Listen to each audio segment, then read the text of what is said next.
Saudari, saudaraku, dimanapun Anda berada, bertemu kembali dengan saya, Romo Tino SSCC, di dalam catatan peziarah. Jangan takut, Tuhan tidak menyertai jika kita mau belajar untuk selalu setia, sebagaimana Zakaria yang setia mengikuti apa yang direncanakan Allah di dalam hidupnya, akhirnya ia bisa berbicara kembali. Sebelum kita mendengarkan permenungan dari catatan peziarah, marilah kita membuat tanda kemenangan Kristus. Dalam nama Bapa dan Putera dan Roh Kudus. Amin. Allah Bapa yang Maha Kekal, perkenankanlah umat-Mu menempuh jalan yang menuju kebahagiaan sejati, bukan hanya sekedar mencari kesenangan semata, tetapi berani mewartakan cinta kasih-Mu di setiap langkah hidup kami. Demi Kristus pengantara kami. Amin. Saudari-saudaraku yang terkasih, di dalam bacaan pertama dari kitab Nabi Yeremia, kita mendengarkan bagaimana kisah panggilan dari Nabi Yeremia. Dia mengatakan bahwa dia masih muda, dia belum bisa berbuat apa-apa, tetapi Tuhan berkehendak lain. Tuhan terus mendesak. Tuhan mengatakan, hari ini juga engkau mesti menjadi seorang nabi bagiku. Tuhan menjamin kehadirannya dan berjanji akan bersabda melalui orang-orang yang ia jumpai. Ia pun selalu bersabda melalui lisannya. Dengan demikian, ia diangkat sebagai nabi penghukum, tetapi juga nabi pembangun yang besar. Ketika ada keterbukaan untuk melakukan dan mengatakan ya akan sesuatu yang baik, mungkin kesannya Nabi Yeremia adalah nabi penghukum. Tetapi suatu hal yang sangat istimewa dari Nabi Yeremia, ia adalah pribadi yang berkarakter membangun mentalitas yang tadinya tidak baik menjadi baik, yang tadinya keras kepala menjadi bijaksana dan penuh kerendah hatian di dalam menjalankan hidupnya sehari-hari.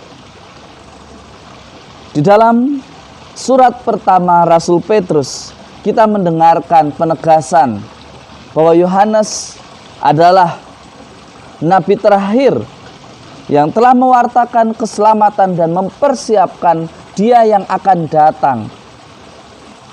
Selain kita diajak untuk menjadi orang yang berani menjadi penyedap rasa, pembangun mentalitas, kita juga diajak untuk berani rendah hati sebagaimana Yohanes Pembaptis yang mempersiapkan jalan untuk Sang Penyelamat. Kadang di dalam hidup kita sehari-hari, di dalam pelayanan, kita lebih senang mengagung-agungkan ini karya saya, ini karena saya, ini karena perbuatan saya. Tetapi dari Yohanes kita belajar, ada Dia yang mengutus kita yang lebih besar, yang patut kita puji dan kita syukuri, karena kehadirannya secara nyata di dalam hidup kita, melalui sesama kita, maupun secara langsung. Di dalam Injil Lukas hari ini kita pun belajar bahwa ketika orang beriman yang setia, ia akan diberikan karunia yang begitu istimewa. Saat Zakaria tidak percaya dengan kabar malaikat yang menemuinya, ia menjadi bisu dan tidak bisa berbicara. Tetapi ketika ia percaya dan berbicara secara langsung, saat ia mengikuti apa yang dikehendaki oleh Tuhan di dalam hidupnya, ada perubahan, ada mukjizat yang ia alami. Dari yang tidak bisa berbicara menjadi berbicara.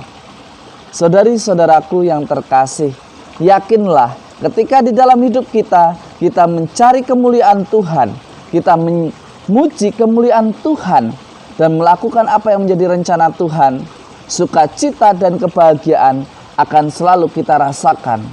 Meskipun harus terluka karena fakta kebenaran, kita hidup di dalam kebenaran, selalu ada di dalam derita. Tetapi jangan takut, Meskipun di dalam derita kita menemukan sukacita karena Tuhan berjanji akan selalu menyertai kita. Jangan takut untuk berbuat baik. Jangan takut untuk merubah mental yang tidak baik menjadi lebih baik. Karena kebenaran Tuhan menjamin hari ini Dia akan selalu ada menyertai kita. Semoga berkat Tuhan melimpah atas kita semua.